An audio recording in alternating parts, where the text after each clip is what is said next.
presidente. Presidente, hoje vou falar sobre boas maneiras, senador Armando Monteiro. Boas maneiras constitui o tema do meu pronunciamento. Eu não sou um Marcelino de Carvalho e nem tenho o savoir-faire da Danusa Leão, mas quero falar sobre algumas regras básicas, coisas simples, naturais, que sempre regularam as relações humanas desde que descemos das árvores, passando a andar eretos. E são em momentos de tensão, de conflitos, como os de hoje, que mais se exige civilidade, gentileza, enfim, senador Armando, boas maneiras. No entanto, cada vez mais convenço-me de que a polidez, o refinamento e a amabilidade não são próprios das classes que, em uma sociedade de classes, são as classes dominantes, a minoria dominante. Quando os conflitos sociais agudizam-se, as classes dominantes tendem a perder as estribeiras, os bons modos e destrambelham-se. O ódio de classes torna-se mais forte que todas as convenções humanas, sociais e políticas. Os exemplos disso, ao longo da nossa história, são frequentes, são abundantes, senador Renan Calheiros.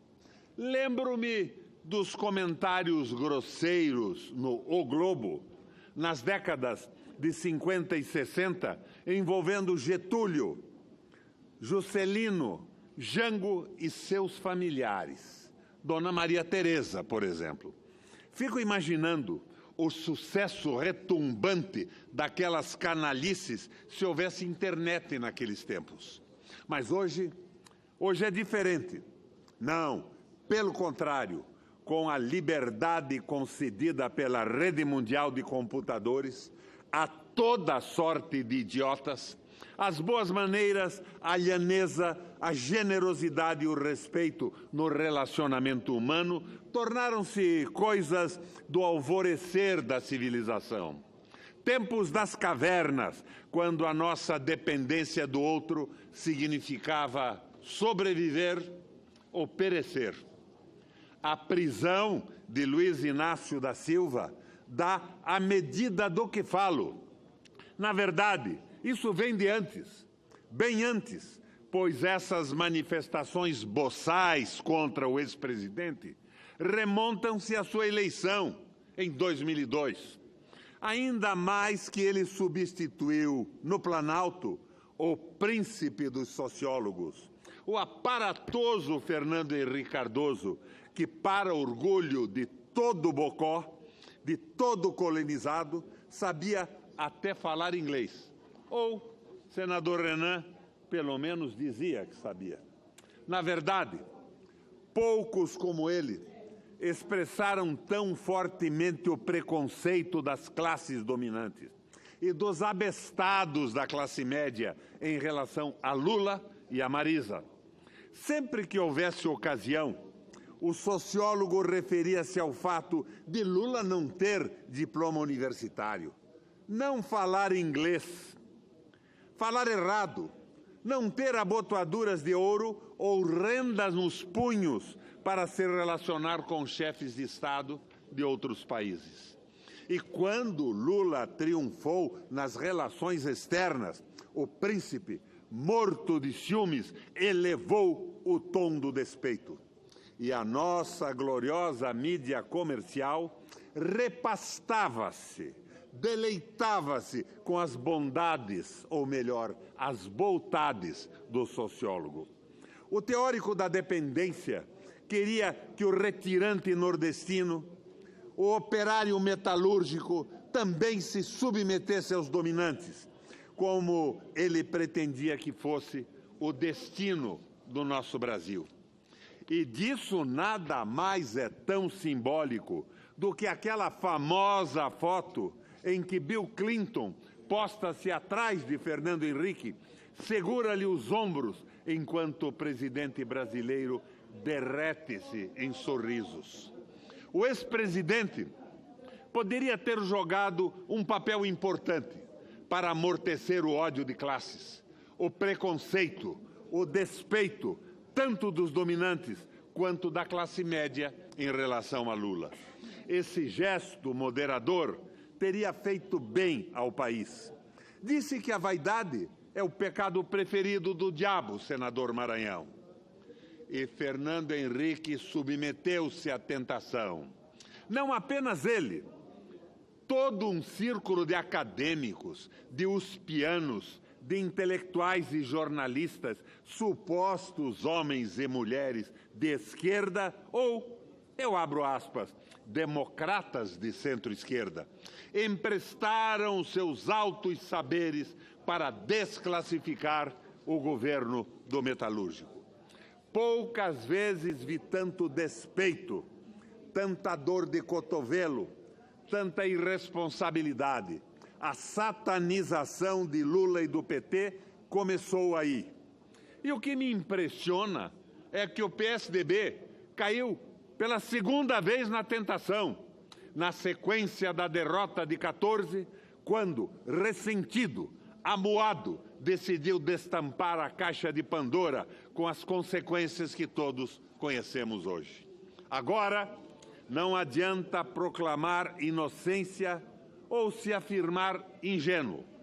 As políticas de inclusão, de promoção humana, a política do salário mínimo e dos aumentos reais para os aposentados, a política de geração de empregos que tecnicamente zerou o desemprego no nosso país, as políticas de abertura das universidades para os filhos dos trabalhadores, a política habitacional, a redenção da agricultura familiar, a extensão dos benefícios da energia elétrica e do saneamento a amplas camadas da população, estas iniciativas todas da presidência de Luiz Inácio tornaram visíveis dezenas de milhões de brasileiros até então imersos no anonimato secular da pobreza, da fome e da miséria.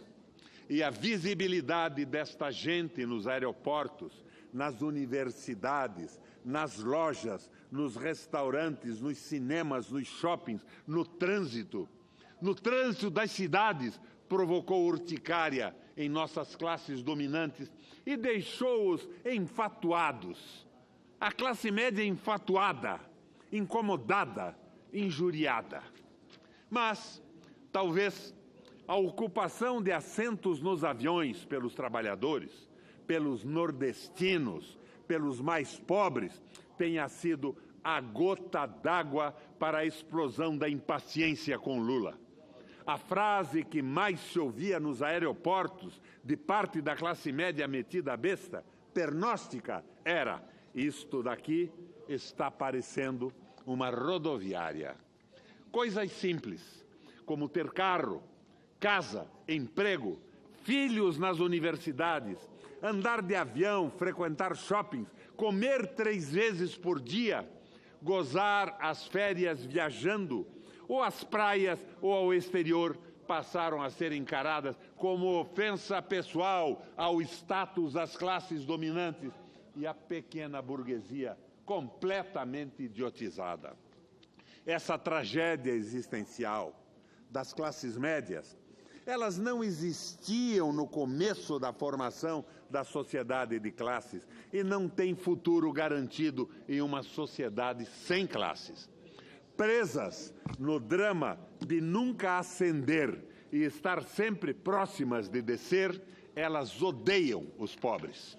Reproduzo aqui trecho de um artigo do jornalista Mário Magalhães, de dias atrás.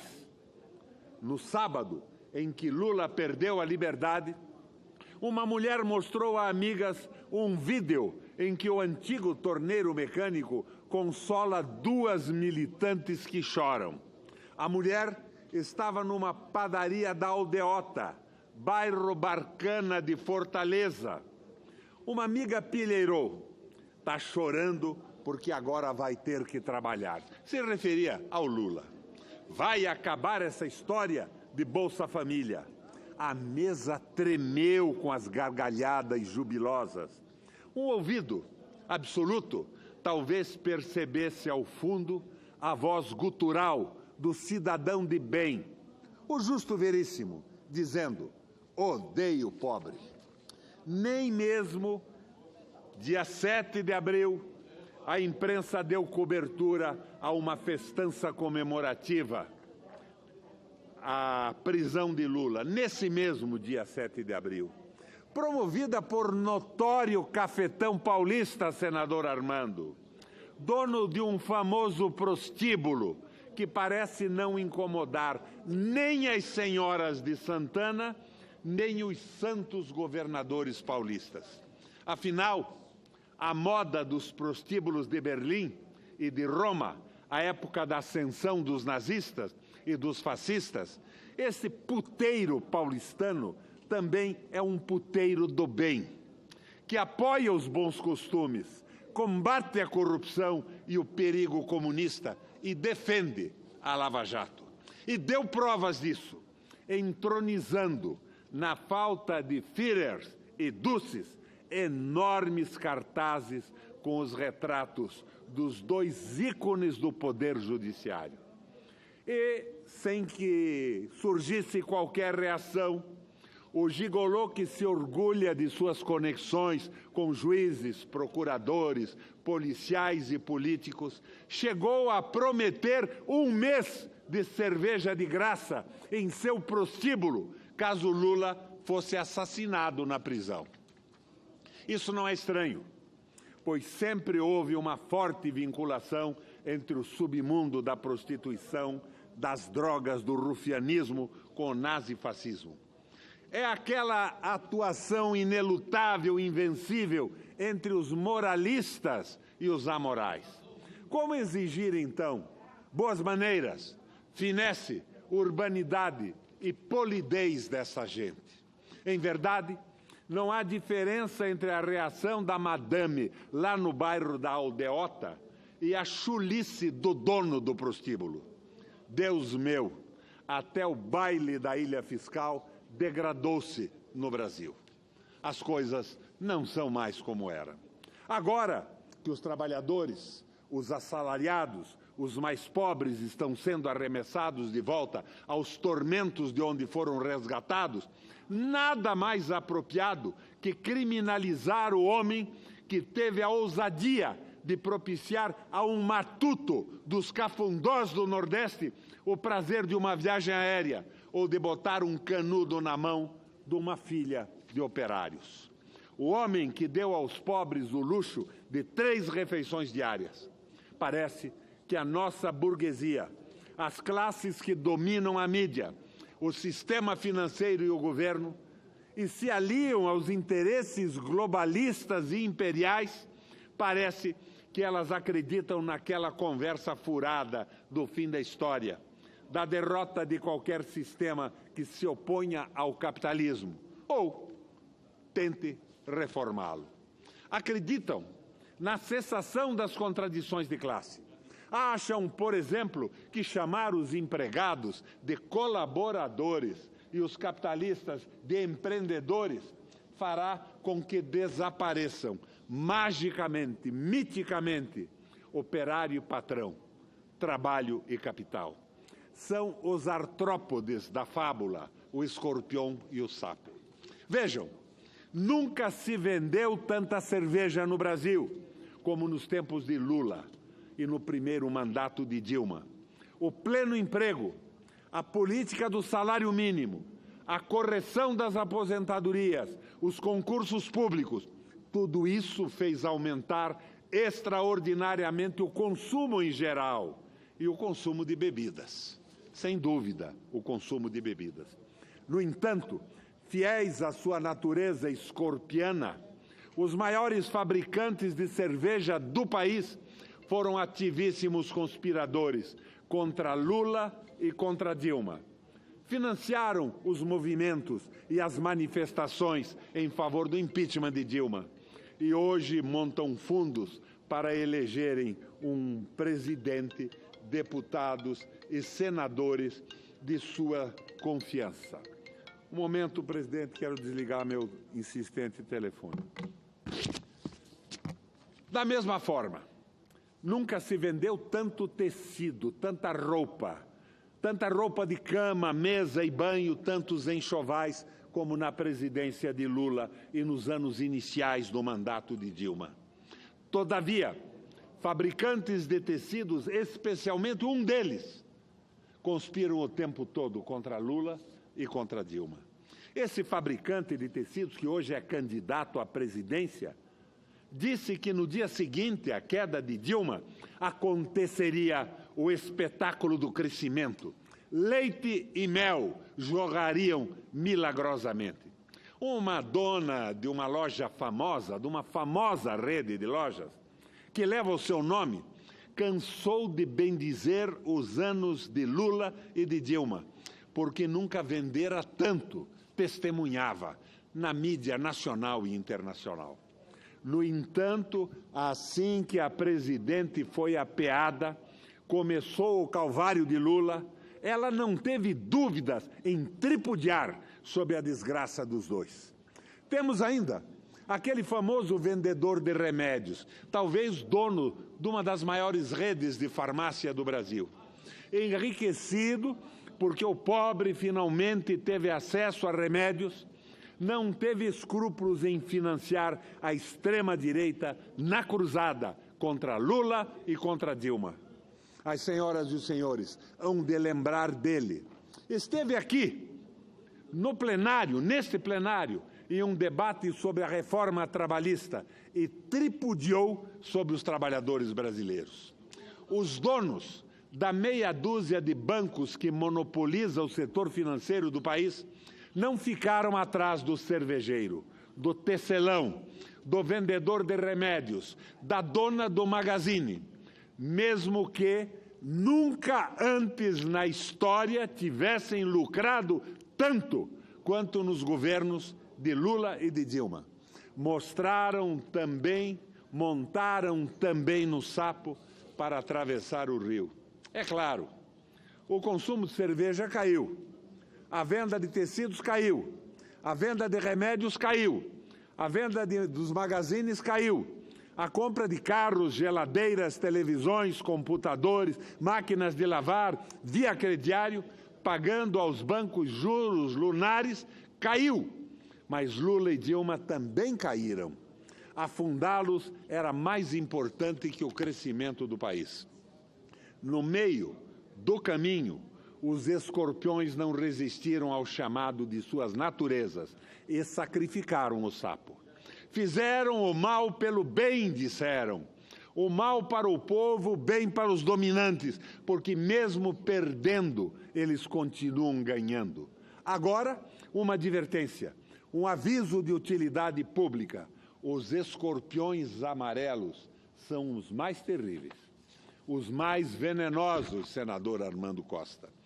Portanto, quando andaram por aí pelas ruas, calçadas e praças de nossas cidades, no vão do MASP ou em frente à Fiesp lá na Paulista, cuidado com os amarelinhos. Como os patos, os escorpiões amarelos são perigosíssimos. Ah, sim, as assinaturas de TV a cabo, de revistas e jornais, a compra de revistas e jornais desabaram. Mas como dizem os donos da mídia, que se me dá que a cônjuge do Moar claudique, se minha desiderata é causticar. Senhoras e senhores senadores, quando alguns sinais, quando alguns símbolos, quando algumas expressões representativas da civilização, da convivência, das relações humanas apodrecem e esfarelam, quando os limites da tolerância, da boa vizinhança, da cordialidade e do respeito começam a ser ultrapassados, é preciso, independentemente de posições políticas e simpatias ideológicas, senso de humildade, renúncia e sabedoria para evitar o rompimento das pontes que ainda fazem a sociedade comunicar e interagir. Presidente, um minuto mais para encerrar, por favor. claro, não se propõe diálogo com os extremistas de direita, com os fascistas que se abrigam nesses grupeiros que os cervejeiros, os tecelões, os vendedores de remédio, os banqueiros e os industriais sem indústrias da Fiesp financiam. A moda dos Thyssen, dos Krupp, dos Hugo Boss, dos Farben, dos Ferdinand Porsche, dos Agnelli na Alemanha nazista e na Itália fascista. Com esta gente não há interlocução. Modus in rebus, sensatez, razoabilidade, tino, ponderação, cautela. Engulam os preconceitos de classe. Deglutam o sapo barbudo. As lições da história estão aí e os bárbaros estão chegando. Quem quer pagar para ver no que vai dar?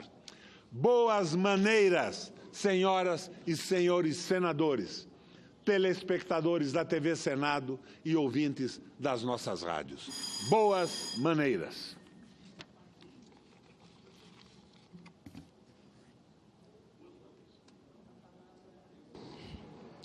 Com a palavra o senador Armando Monteiro, que falará como líder.